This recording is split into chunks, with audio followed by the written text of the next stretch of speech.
welcome back. No, this is a bit of a freestyle episode, this one. And thought we'd just have a bit of a chat, really. Before we do, though, YouTube, subscribe, comment, like, notification for the bell icon for when we do new uploads. We're getting good at this now. Spotify listeners, I think you can leave a rating. Also, hit us up on Instagram. Send us questions. We normally put out little calls for questions, but for this one, we thought we'd just have a little. We've seen each other recently, but we'll have a little catch up, you know. Patreon. Before we jump into that, I want to actually shout out the Patreon group chat members. So, as part of the Patreon, if you join, we have a group chat on Telegram. We're all in it, we're all active, and yeah, we can basically just chat about whatever in there. People have been sending tunes, we've been like listening, giving feedback. So if you're a producer, want to get some feedback from, you know, Pola and Bryson, you can do that now. There we go. Or Pola, not Bryson. Yeah, we're working on Bryson. But yeah, just wanted to shout everyone out by name actually, who's in there at the moment. So shout out Harry, Patrick, Alex, Charlie, Sam, Dove. I want to say Dove. Johan, big up Johan, Chris, Darcy, Harry, and Elliot. Shout out you lot, man. Yeah, big ups, gang. Thank you. The chat's active. Also, the other patrons that aren't actually in the Telegram yet. Yeah, those ones we care about. Yeah, they're the ones we remember. But big up anyone supporting. Come join the party. Yeah, we might even open up the Patreon chat to more people as well. Who's on the Patreon. There's also Patreon exclusive episodes dropping as well. We've done the first one. Yeah. One of my favourite episodes we've actually done as well, to be fair. It's a long one. So long, it's in depth. We actually put effort into it. And we're aiming for one a month for our Patreon subscribers. Let's just see what happens. Yeah, but like we're aiming. Yeah. Sharp, Rich. Yeah, but come on, I think we're gonna achieve that. Let's be honest, we're gonna achieve it. What we're doing as a little, we're gonna make these ones more themed though, and a bit more structured. So I don't want to give too much away about the first one, but we've looked at like a top 10. And I think we'll continue to do themes like that, so like a top 10 of a certain time period or whatever it is, top 10 anything, like they're like more, yeah. Once you've seen the first one, we'll get some more suggestions from you. Yeah, there'll be clips on the Instagram. How we can do it. There'll be clips on Instagram as well. I guess my point is if you subscribe to our Patreon, you're actually getting something for your money now. Yeah, rather than just actually helping us on a journey, which we really appreciate. Yeah. But we're going to be giving you stuff as well. Yeah.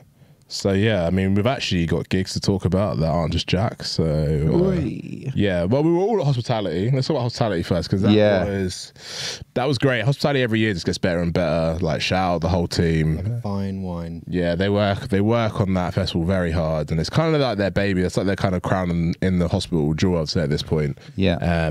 Yeah, this was like the 4th year at the Tisno site.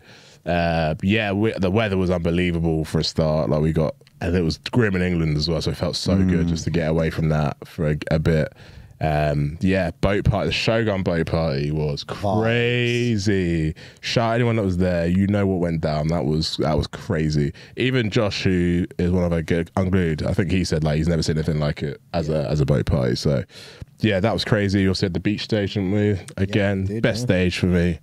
I played the Barbarettas for the first time ever. I saw that actually on your feed post. Did a back-to-back with Flavor D, which was super random. Yeah, we never even met Danielle before. I think she never even met her before. Never even met her before, so that's the first time. She's lovely. She's an amazing DJ. Yeah, because to be honest, like, obviously I knew Flavor D from back in the day. Yeah. Like with the whole bassline TQD stuff as well. Obviously knew she was doing drum and bass more. But yeah, Rich was on the set. So it was sick.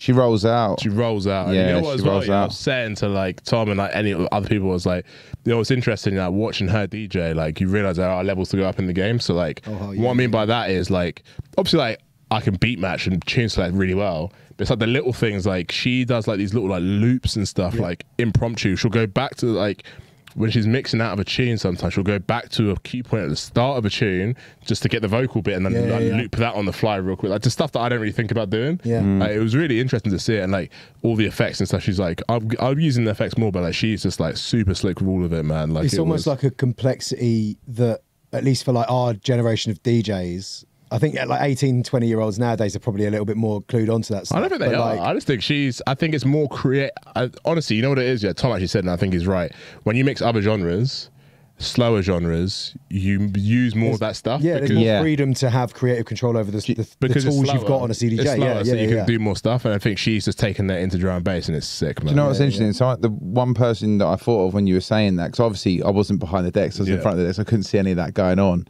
But when you said it, come to my memory was I remember seeing Breakage doing some mad stuff with Luke, and obviously he does a lot of like 140 and like stuff as well. So like maybe there is something to what it was a little thing for me, just like, you know, don't forget that there's more to learn still. Like, and obviously the good thing is I've got a setup at home, so I can practice like with the effects and stuff. Like that's actually really the advantage of having a setup at home. You've got more time to do that. But there's levels right now. But the ability to just muck around with stuff and play around. Same way you do with like plugins and stuff. When you get a new plugin, you learn your way around it by mucking around with it. It's the same with CDJs, and like not having them at home again, I feel like I'm missing out the opportunity to muck around with mixes like that in that way. But yeah, vibe set, Barbarellas, sound good, like sound really good. Have you been? I was going to say it's a vibe. It was pretty ram out. Everyone still had energy.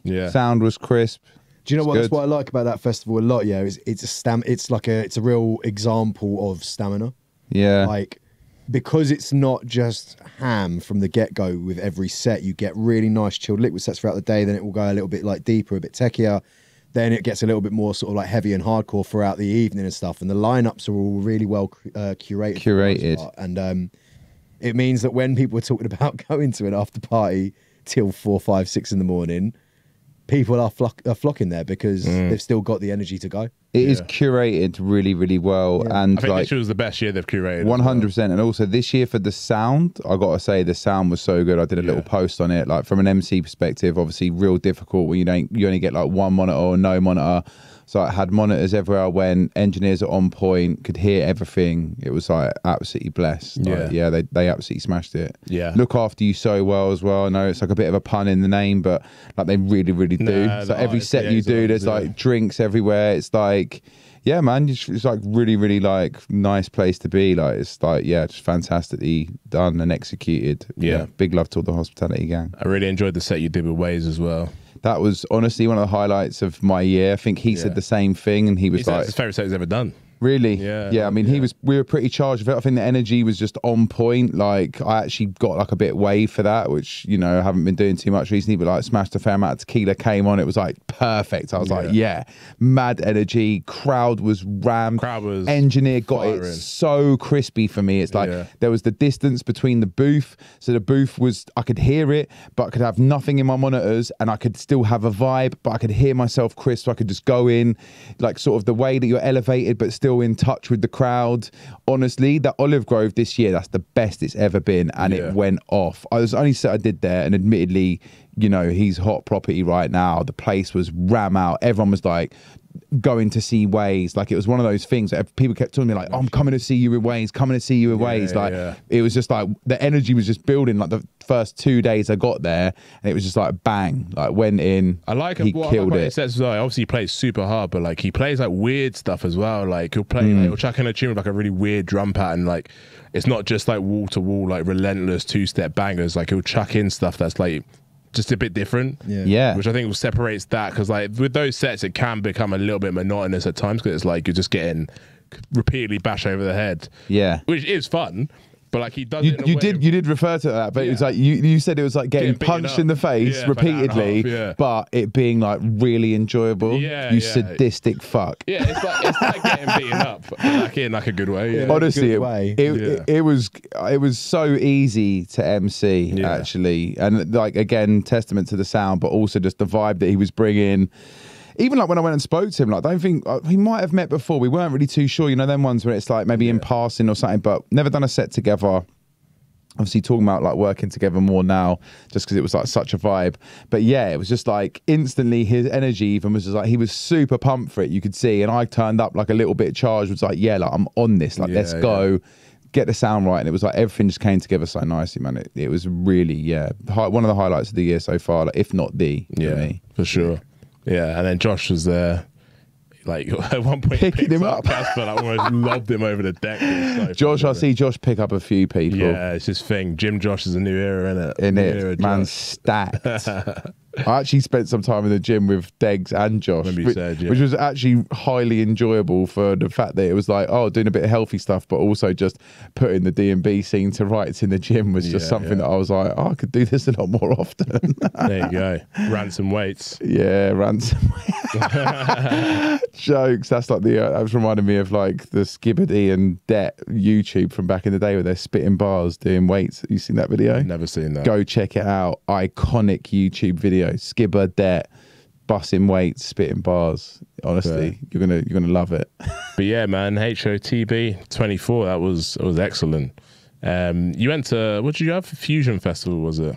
I went to Fusion Festival, which, to be honest, I didn't really know. Like, where is it? It's in Berlin. So it's about an hour and 50 on a big old coach. Like northwest of Berlin. Yeah.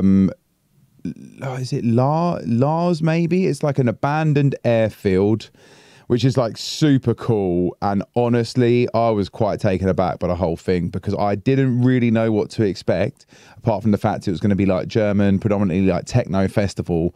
But genuinely, like, obviously when you go to festies, you know, if I think back through how many festies I've been to, you're always pretty waved. But I honestly, easily in the top 3 most aesthetically pleasing festivals I've ever been to, and that is probably paring it off a bit. Only thing I could think of was like Glade, like years and years ago, which is a UK festival that actually like doesn't exist anymore. They just have the little Glade portion at Glastonbury, and like just honestly mental. The whole thing, it was like eco-friendly, everyone's like recycling, the way they looked after you. It's like my girlfriend was like given everything I was given, like food vouchers, money on the card, the lot. The hospitality was next level.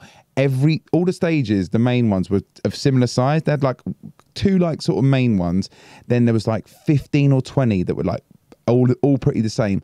Function 1 everywhere, and it made me just realize like you actually can't go wrong with like a real fucking banging Function 1 sound system. It's been the main for a reason. It's like a stalwart for a reason. And like honestly, everything was just perfect. The sound was just crisp throughout the whole festival, and aesthetically, honestly, they have a no phones policy on the dance floor, so automatically just vibes were like high. No one's there like getting their cameras out doing Insta shit. It's just everyone's just lost in the festival. People sitting down on little stools selling mushroom chocolate. Honestly, man, like I just never experienced anything like that for a long time. Everyone was just beautiful, real nice energy. And yeah, like did a couple of drum and bass sets, was there for 2 days, played with the guys running the stage and played with guests, and like both sets was like playing to like 500 people at like a German techno festival. Nice. Yeah, it was sick, man. Saw Youngster as well. There's a few other like QZB were there. Their set popped off. Yeah, mad. Literally didn't have any expectations. Went there, was like really quelled the Glastonbury blues. Like it was like I wasn't even bothered actually. I was like, this festival, loads of people commented being like, Fusion's way sicker than Glastonbury, which obviously I'm not saying that. Please, I'd love to play Glastonbury. If you're watching, please book me for Glastonbury.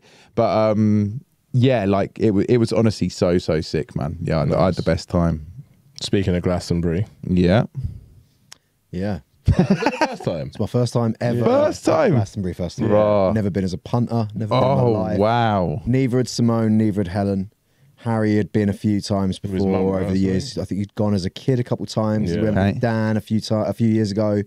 Hey, didn't they hit a cow or something on the way to Glastonbury? Yeah, they ran over. Yeah, I just remember. They hit a cow like 60 mile an hour going down some country lanes. No. Hit this cow that had escaped out of a field. Not deliberately. They weren't trying In to the run out cow, the road. like on the road. No one was thinking Turned this deliberately. blind Jack. corner in the pitch black and like just hit this cow and just exploded. Like, right off their fucking car. Yeah. So what? Oh mate, It's a long old story. We've got to wait for Harry to Yeah, do you know what? Let's make sure we like take a mental note. Yeah. Cow story. Want that out of Harry when he comes on. Harry's exploding cow Glasgow trip. That's what we need to ask him. But yeah, I went to my first ever Glastonbury. Amazing. I was only there for the Thursday and we got there Wednesday night, and then we left Friday night, late Friday night, because I had to go to Margate Saturday, and we were going to leave Saturday morning. For Dreamland. Or Yeah, for Dreamland. And we were going to leave on the morning, but I was like, do you know what? Let's just leave at like midnight. It's fine. Just then I don't have to sleep on the floor again. Yeah. It was. We weren't even really there like when the pyramid stage was open, so it wasn't full capacity festival. Yeah. And my God was the sheer scale of everything just This still is what so my overwhelming. housemate was there. Have you He said- been? Nah, but Jack, my housemate, went, and he was telling me like it's just you can't really fathom how big the festival is. You as a can't. festival. You really cannot. Words cannot.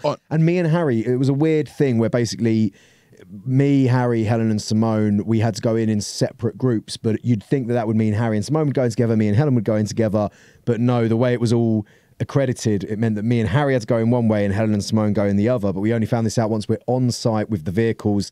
Long story short, me and Harry had to do like a 2-hour, 3-hour walk across the site and back. That's long. To get accredited.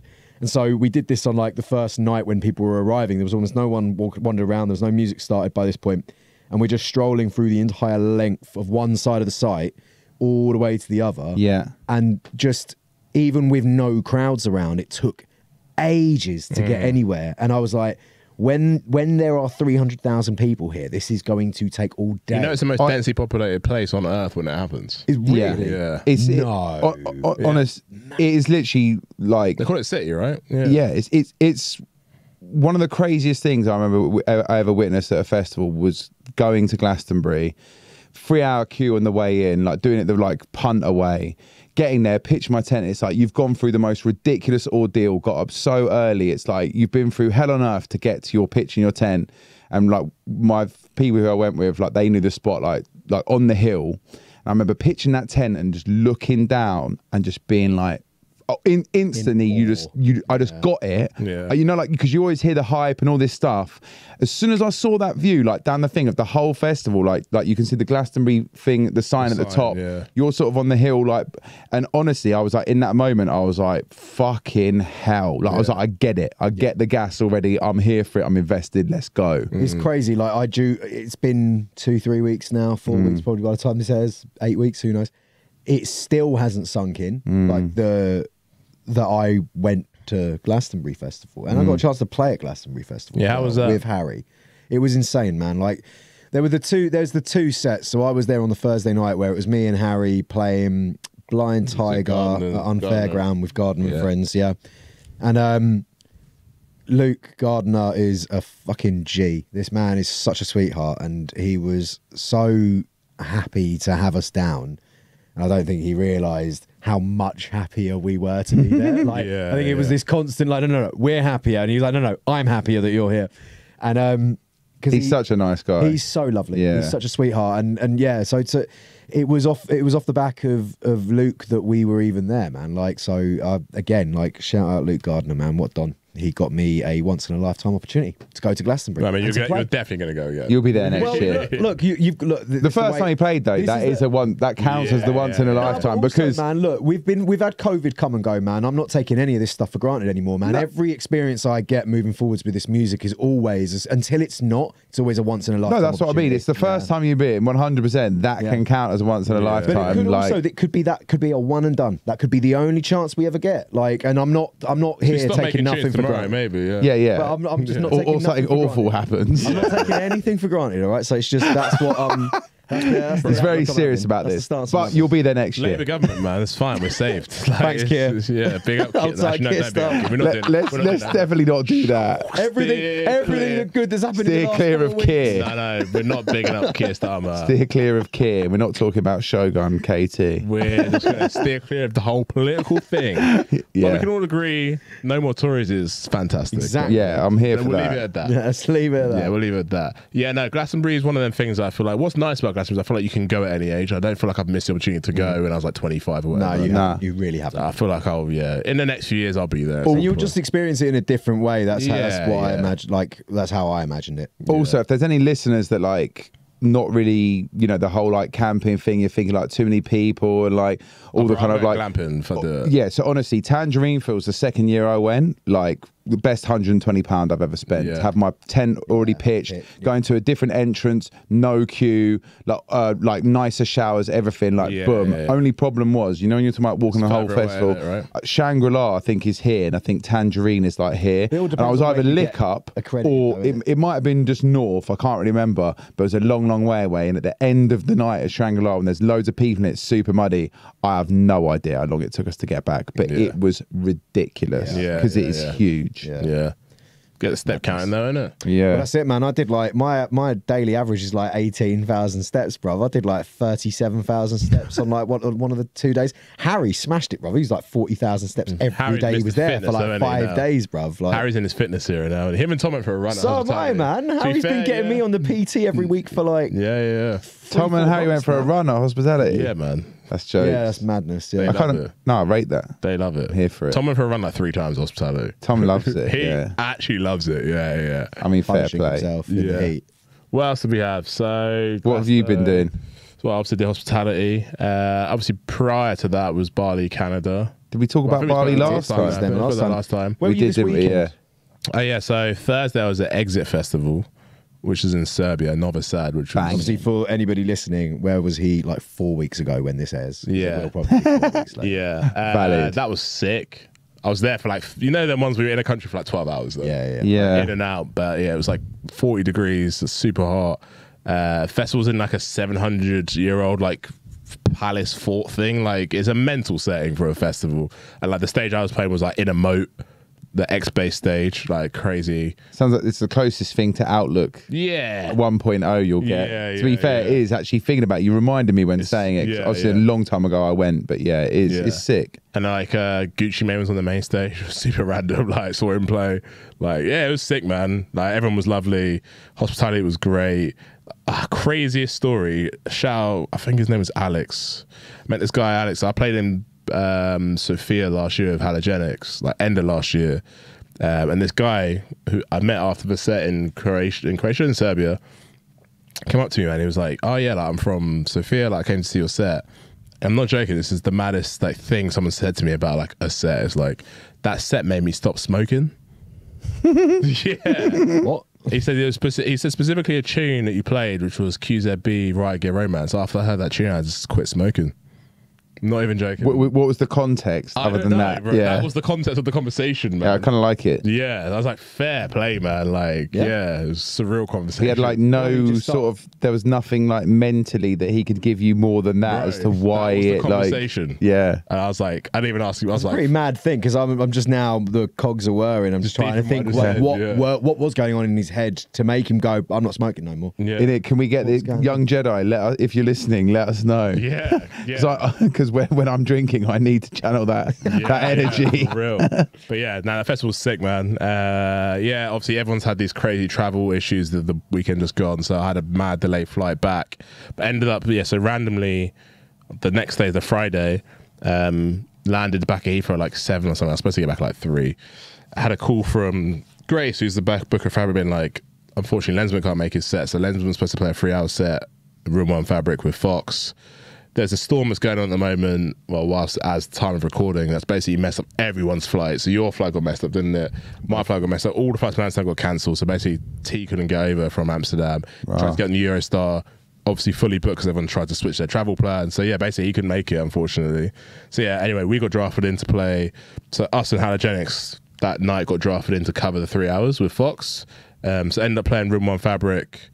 First time I'm in Room 1 for a while, actually. I think the first time maybe in like 2 or 3 years I played that. I played Room 2 last year. Cage or stage? It was on the stage, which obviously the cage is. But you know what? Actually, I will say this, man. I've only ever done the cage in combination of, I think, the fact that it was a Lensman crowd and also a younger crowd as well. Like the set was super vibes, man. Like I played tunes that I would never play. I played like Perez, like Crooklyn out at like 2 a.m. in Fabric, Sick. and it was going off. Like, Yeah, love that. it was such a vibey set, man. Like me and Tom, it was almost like Kelly, Tom's wife, said it as well. She was like, it was like you guys played a set that you'd play like 6 years ago. It's like just super liquid, but as better DJ. So like it was just like a vibe. You played with Tom as well, so Yeah, so last me, minute call up Tom- and Tom was available. Yeah, so Kelly came up as well. Sick. Obviously Fox, I love playing with Fox, man. Yeah, Like, yeah. He's just so fun. Like obviously he does his whole singing, rapping thing. Like he's just so fun to play with. Like yeah, like we were drawing for tunes and he was just like, what? Like, he was one of them ones where like we were drawing for stuff and he was like not expecting it as well. Like, one of them proper vibe out ones. Obviously played a few Fox tunes that always go off as well. Played what was the one Perez and DLR produced for him? Walkout. Well, yeah. I've not played that tune in ages, man, but like that one, it popped off, man. Like got wheeled up and everything. So that was super unexpected because 4 hours before I didn't know I was playing that set. So yeah, super sick. And then the day after, 985 at the Cause. Again, that was sick. What was nice about that last weekend was I played 3 sets in a row, 3 completely different sets. Yeah. It's like in Serbia, I was like, got to play quite hard. I was in between 2 neuro artists. I played like hour and a half, like super hard. Friday, we just played so liquidy and it was so nice. And then Saturday was kind of like a combination. We played garage, we played liquid, we played like hard. It was like, yeah, just kind of, that was a good DJ weekend because it was like all 3 shows were sick, all very different vibes, and got to play loads of music that I don't normally play. So it was good, man. Yeah, the new Cause venue is sick as well, man. We played on the inside. Absolute sweatbox, but Yeah, it's so hot in there, man. super vibes though. Yeah, that was sick, man. Didn't have an MC for that one actually though. But yeah, it was good. Yeah, good weekend. Good weekend of shows. And then I think, yeah, next week I've got the same thing in Bristol. So another 985 day party. Yeah, Alex is over in the UK. If you want to go see him now, yeah, he's doing a night. Actually, again, we don't know when this is going to be released, but he's doing a very small. He's gone back home. Forget it. He's doing a small, strictly soulful event in London. We were talking about going, weren't we? Were we? Yeah, you messaged me, being like, I missed the 985 thing, but I was like, there's another one coming. Anyway, we'll talk about it off cam. There's another event, small cap that you've already missed. You've already missed. Small cap. I think it's like a 3-hour or 2-hour liquid set somewhere in London. I don't know where it is. It's somewhere in London. Yes, I need this. I'm down for that though. That would be sick. I haven't seen a Perez liquid I guess set I in want to like talk 10 about this a years. little bit as well. Like I've had this conversation and it's been bubbling. We've spoken about it obviously loads, but like it does feel like liquid in raves is. I don't think it's ever gone away. It'd be disrespectful to say it's gone away because lots of people have just carried on flying the flag, and I don't want to take that away from them.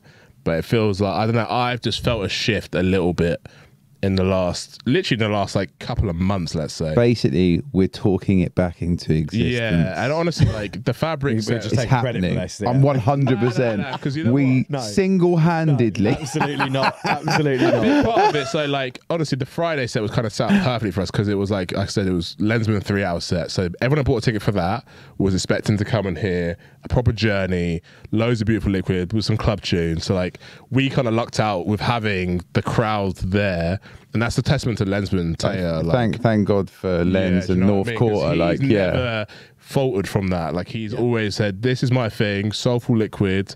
This is the music I like, or just soulful music." Yeah. And he's built up a massive following, a crowd. He's so like the room 1 was rammed as well, man. Like, yeah, like he's been one of the reasons that the sound never died, and now I feel like it's coming back even stronger. And it's very exciting, man. Like, it's very exciting. Like, yeah, like me and Tom actually made the decision that night. Like, we just gonna like, we saw how much was going up, and we were like, we had another podcast with Josh Unglued. He was talking about, you know, you've got your main street, you've got your avenues, and we just went down this liquid avenue. We just stayed on it, and it was sick. So yeah, very exciting. Very exciting. I do feel like, honestly, the more that we like manifest this shit, I'm a believer that it's I just. don't know about this manifesting. Nah, thing, it's but going to happen, man. I think it's Trust. just doing, isn't it? It is. It It's is just doing, happening. yeah. No, but these people who are doing it have manifested it. Well, they've just done it. Yeah. We don't need to get all star sign on it. Do you know what I I'm mean? not getting star sign. It's like That's a star sign bar. that's not a star sign vibe. That's a star sign bar. It's not. It's just like It literally. sounds like the sort of it's thing I slightly say when I'm spiritual. really high. Rich is speaking to his crystals at night, being like, "Please bring back liquid." Don't talk about my crystals on camera, right? Crystal chat, bro. Don't bait up Like, his crystal Nah, collection. man's ain't on no crystal thing. I'm just He's saying on a it's crystal a thing, slightly like- spiritual vibe is Yeah, yeah. if you're positive and you bring energy to the fold, like you can manifest shit. I don't care. Like Yeah. you can call me out on it, whatever. Yeah, I also think as well, like I had an interesting conversation at hospitality. I can't remember who it was with. It was with a DJ. And we were talking about like the whole TikTok thing, and like it was a 2-pronged conversation. It was like TikTok as a whole, and like people that are on it, and what the opportunity is, and also the whole idea of just like re-educating people and stuff. So like I think as a DJ, your responsibility, part of your responsibility, if you want it to be, it doesn't have to be. I'm not saying everyone needs to be a teacher, but part of your responsibility can be to teach people about stuff they might not have heard before. And someone said it to me the other day, because obviously it's very easy as I said it in the podcast of Unglued, we've gone through, as a early 30s DJ, we're no longer the current generation of people that are in the rave, right? We've gone through now 2 generations of raver. We're old. Yeah. So we're out of touch technically. Yeah. So we might play a tune and expect it to like go off, and it doesn't go off, and like, what's going on? Like, don't these people know about it? Obviously they don't, because that tune's 15 years old, and not every raver who comes to a rave has done their research like that, and they're also like 18. Yeah. So some people are just there to party and have a good time. yeah, the same way I was there. Yeah, exactly.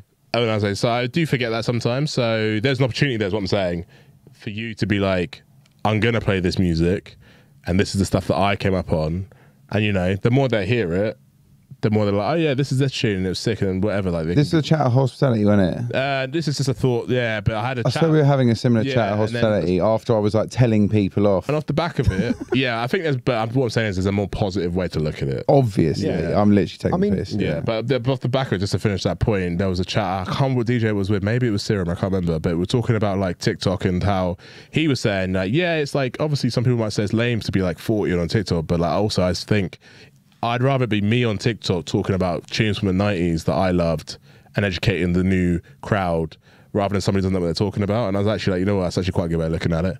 Like, it's kind of good. Like, Voltage, I think, to his credit, does that quite well as well. Like, I don't know if you've seen the content he's been doing recently, but he's very much on like this jungle tune, that jungle tune, like, you know what I'm saying? He's like, and he's got a young audience, and he's like actively being like, yo, this is the music. The You good know what thing- I mean? That makes me want to start doing the records I forgot I owned. Yeah, Things that I used to do so- on TikTok. You just pick out a random record off your shelf and then Yeah. just be like, oh yeah, and just play it. That's and- literally what loads of people are doing. Oscar that, does yeah. that. We've started now a series of we're starting. Well, by the time this would have begun. We're just doing like inspiration of the week series. So like, could be anything. Doesn't have to be music. Could be fashion. Could be a book. Could be anything. Like, this is what's got us inspired at the moment. Like, I like just that. little tidbits, you know. The good thing about dropping the like sort of older tunes on like a social media hype is because then actually people in the rave will then be like, oh, I know this Yeah. or whatnot. Yeah. But yeah, I mean, there's always like, it's tricky in it because exactly what you said is so true. I guess it's just like, it makes it more special when those sort of young, like budding like drum and bass fans or artists have gone and like done their research and Yeah. actually like know like loads of that stuff anyway. And I mean, you do get that as well. It's like, Loads at of- hospital, there were at the Hospitality Art Beach set. There was these three guys who must have been like 23, 24. Yeah. Who after the set came up to us and they were like, "Oh man, like you," considering we made that set quite heavy, like early 2010, like stuff that we like. We spoke about it, the stuff that we loved, basically. Yeah. We intentionally played like loads like Lodestar and things like that, like tunes that are like now almost 15 years old, which is mad to think. And these kids were like, I'm going to call them kids. They were like 23, 24. They were like, Yeah. this is what we love. And I Yeah. was like, that's so sick to hear. Do you know what I mean? I remember a Metalhead show at E1 and like chatting to a couple of these dudes who literally must have been 22, 23, and their knowledge like blew my mind. Yeah, like they yeah. would have literally schooled me. Yeah. And I was like, there's hope. Like, you know, because it's so nice when someone's gone, I'm so into this genre, I'm gonna like dig back through the back catalogue and like Yeah, yeah. like work out how we ended up here. Yeah. But this is It's like- this is their entrance point though into doing that. When Yeah. you, just for example, like when you booked a ticket to go to a Metalheads night back in the day and Jubei was on the bill, what was it about Jubei that made you want to go watch his set?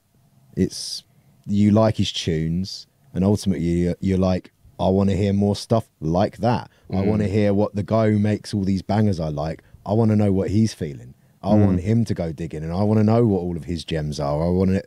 So like, I think about when I don't know what it is, but Brixton Academy Scientific, he did a set way back when, Hospitality. And for some reason, that's always a set that, because he was an artist that I never really, I liked his tunes, but there was like nothing that I really like fell in love with. And then I went to go see him DJ and not only did he put me onto a load of, like in that set, he put me onto a load of his own tunes, put me onto a load of tunes from other labels I'd never heard of and producers I'd never heard of. So then you go home and you look, and that's something that I just think is nowadays, I don't want to say it's missing. It's not missing. There's plenty of people that still do it, but No, like there is. that's something. It's just like I feel like we need a little bit more of that in it. Well, Josh in made the DJs, point, innit? didn't he? Like, Josh made the point, like, he put it really well. He was making the point about, you know, there's 40 years or 35 years of music to choose from as a DJ. You don't always have to play the Stuff newest from the last stuff. 6 months, And I yeah. think that has become more prevalent of like the idea of playing the latest dub, the latest dub, the latest dub. Such, yeah. And don't get me wrong, like, it is cool to have music that no one else has got. Like, it is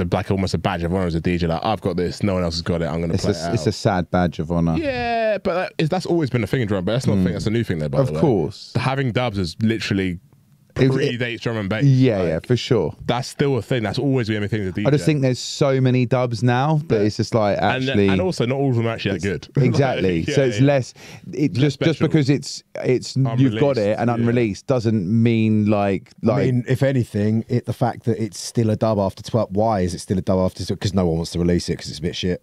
Not always. Sometimes people very tactfully and half very. Of my dubs are exactly that. Yeah. They're just unfinished and a bit shit. And they keep it, and like you know what? And then you're like, this is actually the most fantastic marketing campaign because people are hungry for it. And then when Skeptical tune that's been a dub since like 20. What's it called? Runway that I've had maybe like 4 years, and it's been out. It's been a dub for like 7 years. Like that's never coming out apparently. Yeah, that's like a nice one to have. It's like this is like. I mean, it's again you can generalize. It's like there's so many different like aspects and like ways of this. To your point that you were making about it though, like I think there's more of a prevalence to play that stuff these days because it's like it's good.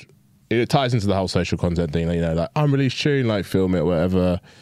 But yeah, ultimately that's kind of not the wrong motivation. Like the rave is going to benefit if you're just playing the best music you can possibly play, rather than just unreleased music. 100%. That was basically what Josh was getting at, but also I think with the resurgence of Liquid, there'll automatically be more of that generally as well. Yeah, because that's everything as well. Like you're gonna have to accept that Liquid won't look as good on camera or drop clips. Yeah, that's what my point I'm making. Like it won't look as good. No, but like it won't. It just simply won't. A 15-second drop clip of a Liquid tune is not like interactively online. Yeah, this is the problem we have at the moment. I mean, drop clips have a lot to answer for because it's all about 15 seconds. I would have agreed with you until I went to Glastonbury. I'll be honest with you. There was one set. No, there was one set in particular. Yeah, and it was Lens's set. She came on. Eats Everything did a like history of dance music set, and it was almost like so well perfectly timed because straight after Eats Everything was Lens, and she started with like very early jungle and then went into sort of later drum and bass, and she almost like continued on the vibe, right? The crowd did not feel like disappear. They stayed, and it was heaving. We couldn't even get into the tent, and there was this point where me and Harry and Helen and Simone are watching from outside this tent, just in this huge crowd of people, and she plays Desperado, and the whole crowd is going absolutely ballistic, like hands in the air. Just the right tunes, the right moments, also, man. you're at Glastonbury. Yeah, but that's what the point I'm making. You did that worried about Henry. Yeah, but you got a different ball game. Why? Because it's Glastonbury, and all the old bastards are going out for their one thing every year, mate. The pilgrimage to Glastonbury for the middle school and old school is a legit thing, bro. People like literally, if I'm going to one thing this year, it's Glastonbury. I know so many people my age or older that literally all of a sudden they're literally like getting everything and anything they possibly can get hold of. And they're like, right, I'm going in for 5 days at Glastonbury. And it's going to take me a month to recover, but it's fucking Glastonbury. What's the average age of people at Hospitality in the Beach then? Because that was a similar vibe as Glastonbury. Yeah, I'd argue that's closer to. So this is the point I'm making. Is I don't think it's the average age is the ultimate factor here. I think. I agree with that. Setting, yeah. But also we go back to the scheduling and the planning that went into the Hospitality on the Beach lineup and all of those stages. I think that has so much to do with it. They're booking a variety of artists. They're putting thought into who's playing before when the clashes are happening across the stages. And so you get a multitude of it, and you're way more likely to get those hands in the air, liquid, euphoric moments that we all remember from 15 years ago. Whereas there are too many promoters nowadays that are just... And I don't want to sound like that guy because we all know it's the case, but it's also just sounds like a broken record. It's like those same sort of 20 to 30 artists you're seeing on rotation across some of the larger promoters in the club settings. Yeah. Not so much the festival settings, but the club settings is where you get a little bit more samey on those larger shows out of festival season. And that's where you're getting that same sort of sound being regurgitated, and you're not getting that sort of euphoric liquid moments. But then maybe that is because in a club in October. No one wants like a sunny hands in the air moment. So what's going on, man? You can never get. I can never get my head around this. I hate this conversation so much. It just go round and round and round in circles. Yeah, it's true. But like you said, it's so context dependent though, because like I said, that set we played on Friday at Fabric, that was that like the tunes that were going off the most were the liquid ones. Yeah. But like I said, that's a Lensman crowd, or like let's say Fabric's a weird one because you obviously have the tourist crowd, who by the way were going crazy, but then you also had like the people that come for the actual DJ. Which, well, there you go. The tourist crowd there is. But they're going to respond to like liquid because if you're not a drum and bass fan, that's actually the more accessible version of drum and bass for you. Which again, like, it's all about context. You know, we talk about sort of the new wave of producer where you've kind of got this like heavy stuff going on, but then you've also kind of got this pop sort of vibe bleeding into some of this new music, right? And you've got artists like Near Archives having this. She's jungle though, man. I wouldn't say she's pop. She's jungle, yeah. Kenya Grace would be a better example. Kenya Grace, yeah. But like they've blown up as pop stars. Yeah. Like they are huge. Yeah. And they didn't have like an album or 10 years of releasing on Metalheads, or do you know what I mean? They didn't. It's almost like they not sidestepped, but didn't need to worry about like cutting their teeth in the drum and bass scene. I would say it's slightly different though, because I would say Nia obviously was a jungle fan her whole life and just brought that sound. Yeah. I think Kenya maybe was a bit different. I don't actually, to be fair, I can't really speak about her music has not changed since the day I saw her on TikTok, and that was way before she got signed by any majors and stuff. So. That's exactly. But the point I'm making is that right now, drum and bass is getting a look in from a younger, newer, wider global audience, right? Yeah. People that maybe aren't too bothered about the overall overarching history of the genre, but they're hearing something that sounds accessible, something that they like. It's consistent. There's a consistent sound with that artist, and they can latch onto it. But ultimately, Near Archives and Kenya Grace, their music doesn't sound like Boo and Headaches. It sounds like sounds way more like a Lensman or an old Spectre Soul tune. In a sense that it's like deep, soulful, liquidy vocal stuff, as opposed to big, screechy noises. Maybe there's a bit of controversial opinion. I don't think the fans of those will convert to drum and bass fans though. Not all of them. I don't think all of them. I think there are some. I think the ratio. You know how we talk about the trickle down effect. Ratio, yeah. Because ultimately, when things are in the mainstream, I don't think people are thinking about generally what the sound is comprised of. They're thinking about this is popular. I like it. And catchy. And catchy, yeah. But then there will be easy people to listen to. Spotify's so easy. Do you remember easy. when dubstep had the whole mainstream, like every pop artist was putting dubstep in their tunes like 10 years ago? That didn't benefit dubstep. I remember it died actually. I remember there was a bunch of people that. But it did mean that people, I know loads of people that only heard about dubstep because of all of the bait pop stuff that was going on. They're dubstep fans now. And then they're not dubstep fans now. That's what I'm saying. Yeah. Who is though? Do you remember the people? Do you remember the people that like emigrated from like D&B to dubstep, and then like 3 years later came crawling back? Hat in hand. And now they're probably thinking, oh, maybe I should go back to like 140 again. Yeah. You lot need to commit. This is my point, man. Like I think when things enter the mainstream space, it's no longer drum and bass and jungle, even though we know it is. Yeah. Because the Sugar Babes did that tune. That was basically a D&B tune. Wasn't it like years ago? What was the big tune? What was it? No, it's not Sugar Babes. You mean what's her name? It wasn't Sugar Babes. It was. Is it Nicole? No. It was a group. It was a group. Yeah, no. The lead singer's. All Faith. Oh man, I can't remember. Anyway, Sounds of the Underground. Who did that tune? Yeah, it's Nicole Scherzinger or something, and she was the lead singer. Sugar Babes. That is Sugar Babes. Yeah. You're thinking of Pussycat Dolls. Yeah, that's it. It was Sugar Babes. Anyway, that's a D&B tune. Yeah, it's literally D&B tune. Well, The Weeknd as well, isn't it? Yeah, but people aren't thinking about that drum and bass. I think loads of people. But you see my point there? They're not just thinking the BPM. We know the D&B tune because it's got all the catches of a D&B tune, but people aren't thinking. Yeah, I would even say people like with Daniel Bedingfield probably wouldn't necessarily thought that's garage, for example. Like there would have been loads of people that didn't think that. You're absolutely right. 100%. Yeah. So I don't think people looking at Near Archives necessarily and being like, we know she's a jungle. That's jungle, yeah. That's what my point is, Well, I think it's a very valid point. Yeah, you're not wrong. You're not wrong. Yeah. They just see her as just another artist with a sound that they like and they vibe. They may be completely oblivious. There will be like 0.1%. There'll probably be a lot of people that don't even probably care a bit more than that. or know that there's 30 years of history based around the music she's writing. Yeah. What would be interesting is, Spotify's got the similar artist algorithm. Well, that's I've never tried this, but what would be interesting is who Spotify links Near Archives to. Yeah, well, that's the thing that I think because if they do then start showing you like jungle DJs and producers and like drum and bass, then actually people will discover it. But it's a hard one to tell because Spotify now, even the Spotify curated playlists are now personalized for every user. Yeah, true. So there's some songs, and no one seems to be able to get their head around this yet. But if you go on massive jar and bass, say for example it's got 100 songs on it, if you open it, Rich, and I open it, different hundreds. there'll be like 60 of them that are identical across the same, but there'll be 40 of them that you get that I don't, and there'll be 40 that I get that you don't. But then John could open it, and there might only be 40 that he shares with you and 50 with me. So there's like this level of personalization that's happening now with algorithmic Spotify playlists and editorial ones, where hopefully you're starting to see a little bit more real, I think, artistic association with artists as opposed to popularity, major label or popularity association, or so maybe it's stylistic association. Oh. Hopefully there's more of that. Go on Spotify. I was going to say, like, let's stop promoting Spotify. I know, but Spotify ain't doing shit for you, mate. Does like minimal shit for you. They ain't listening. However, Beatport, like, obviously that'll do a similar thing. If you go buy someone's music, it will link you to similar music to go and buy other people's music. So don't forget about music's DJs, though, innit?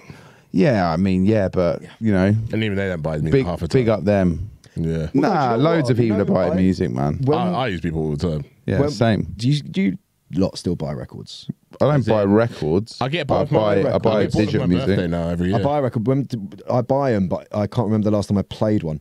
Like, yes. I didn't. I don't have a deck. I buy records with the thought that I've got turntables and stuff, but with the thought that one day I'm gonna have a room just dedicated to like music. Yeah, that's why I buy records still. Yeah. It's just like to remember them, but it's also a massive part of that is to support the artist as well. I really like that project, and this is almost like me being like buying them a coffee, because it's basically all they're going to do. Buy them Adele records, and yours as well, mate. Fair. Someone's got to. Someone's got to. Yeah, that's fair. For me, I guess, like, I don't know, from like a record perspective, I always just think that the guy that I sort of like grew up with, he still got like that record collection, and I just kind of hit him up every now and then, like, are you ready to sell yet? No. But the thing is, he's not really into C&B anymore, and the day is going to come, and when he does, I'll be able to live my 13 to like 18-year-old childhood through his record collection. That also some of mine got mixed up in. That's a classic. I lost all my records in my other mate's collection as well, that I think is still in his loft in Norwich. But like one day, like buying new records, I mean, I'd like to support it, but because I don't have stuff at the moment, I guess it's something that I'll go back and do maybe. Yeah. Discogs is your friend in that regard, mate. It's also it's also your enemy. Yeah, because it's spending, isn't it? You want to get them when they come out, really. Like, if you want them, to be fair, it depends. It depends on what. Obviously, there are some records that 12 years ago you didn't get it, and so obviously you're not going to get that in your collection. But also, same with me. But like, you can go on so low now. But there's still probably like a couple of your album left online, right? Yeah, there will be. Couple of definitely more than a couple of mine. There'll be like bare classics. Like, I've got like a load of old Caliber records that I picked up on Discogs for like £1.50. I got LK by Marky like for like £3 on Discogs. But then, like, for example, Alex Perez Recall and Reflect EP was like £120. Yeah, but because obviously they make 400. Yeah, but like, that's the kind of like you snooze, you lose, you missed out on launch. The kind of there's a handful of EPs that at the time I didn't buy them because at the time I didn't realise how much I was going to fall in love with these tunes. Scarcity as well, yeah. And there's some that like there's the Orchestra EP by Ivy Lab and Perez. Bang. Right? Is that Ivy Lab and Perez? That's or Spectra Soul? No, it's Perez and Ivy Lab. It is Perez and Ivy Lab. It is, yeah. I'm getting confused, And that EP is like, to this day, still one of my favourite Liquid EPs ever. What's the tune on it? But at the time, I really didn't care. I really didn't care that much when it first came out. What's the tune on it? Not Orchestra's obviously the title tune. Can't think. I swear it begins. Doesn't it begin with an M? Maiden. Yeah. Come on. Rich. But like at the time, that's a rarity. Me getting that. Being that phased by that EP, and then as the years go by, you realise how sort of iconic these tunes have become to you personally, and you're like, you know what? I need that in my collection. I need to remember these tunes in 30 years' time. I need to make sure that I can tell my kids about these bangers. And then you go on Discogs and you're like, oh no, right, okay. Yeah. It's either buy this record or have kids. I can't afford. Thing is, both. it's not going to get cheaper though. No, it's not. But that's what I mean. I can't afford both. It's kids or the record. I'm bored now. Yeah. Yeah, I was thinking that's that. enough of a natter, innit? I mean, I'm Sorry for the abrupt ending. I mean, I'm bored of this episode. Yeah. We've We had just enough. wanted to have a little chat. That was a long like segue from events we've done recently to like deep vinyl like Vinyl chat head dive. chat. And the wife's I've got to calling get a now, train. which just goes to show you it's time to go. All right. Patreon, subscribe. YouTube, subscribe. Comment, like, share. All of that good stuff. Questions, please. We love them. And yeah, peace. Bye. Safe.